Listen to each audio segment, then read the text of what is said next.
ბატონო ბესარიონ, ადამიანები, რომლებიც თქვათ, აი თქვენ ხელისუფლებას, მაშინდელ ხელისუფლებას აკრიტიკებდნენ და ამბობდნენ, რომ რუსეთში მიყავდათ, მაშინდელი ჩვენი ქვეყანა, დღესაც ის ნაწილი საზოგადოების ის ნაწილი, თქვათ, იგივე ინტელიგენციით, ვინც მაშინ პარლამენტის შენობის წინ იჯდა, ტელევიზიის კიბეებთან ისხდნენ უпроსტორად, მაშინაც გიყენებდნენ ამ ბრალს, ხო, რომ რუსეთში მიაქალებდით თქვენი ხელისუფლება მაშინ საქართველოს, დღესაც ვისმენთ ამ განცხადებებს და შეგიძლიათ აი პარალელები გააკეთოთ ამაზე.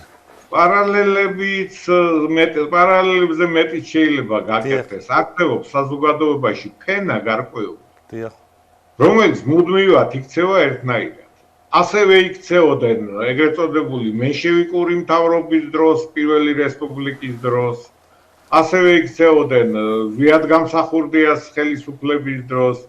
ასევე იქცევიან დღეს და ასევე მოიქცევიან კიდევ სხვა დროსაც. ეს არის ესე ვთქვათ მუდმივად რევოლუციურად განწყობილი კასტა ადამიანების. ეხლა მე არ ვიტყვი რომ ამათ სპეციფიური რამე გენი აქვს ამ არეულდარეულობის მომწყობის გენი. მაგრამ არ გამიკვირდება რომ ოდესმე მეცნიერება აღმოაჩინა რომ ადამიანების ნაწილი იბადება გენეტიკურად დაავადებული რევოლუციონერებით.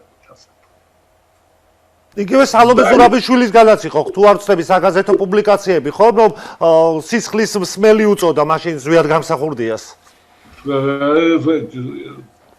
ის და მისი იმდროინდელი ქმარი ერქვა თუ შეყვარებული გამოსცეს ჟურნალი საფრანგეთში, ასებითად წიგნი პატარა, თხელი წიგნი, სადაც ესე იგი მიესალმენ სახელმწიფო გადატრიალებას ზვიადგამსახურდიას უწოდებდნენ დიქტატორს, ტირანს, სისხლის მსმელს და ესე იგი წამდე აყავდათ ისა, რა ქვია, სისხლისმსმელი მართლა ხუნტა. ანუ კიტოვანის და სიგუას ხელისუფლებას ასე ვთქვათ გამოუცხადეს ხარდაჭერა, ხო ამით? ხარდაჭერა კი არა, ესე იგი გულცეცხლოვანად მიესალმენ. და ესე იგი ხელის გულზე ატარეს ასე ვთქვათ ხა იდეოლოგიურად რაც შეეხება ხელის გულზე ატარებდნენ. და მაგრამ ეს არ იყო მარტო ის საქართველოს რო ეხება, ისინი უცხოეთში იყო. და ამით აი ამ ინფორმაციას რომ გამსახურდე არის დიქტატორი და შევარდნაძე არის თავისუფლების მომტანი, მთელ დასავლეთში ავრცელებდნენ როგორც ეხლა ავრცელებენ დარბიან და ავრცელებენ ტყუილებს და ჭორებს.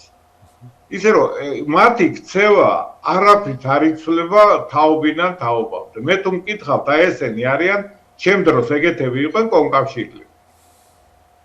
შევარდნაძეს ხო კომკავშირელი იყო, შევარდნაძე იყო კომკავშირის მდივანი, პირველი მდივანი.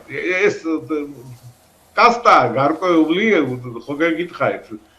შეიძლება გენეტიკურადაც არის განსაზღვრული რომ ეგენი ეგეთები უნდა იყოს.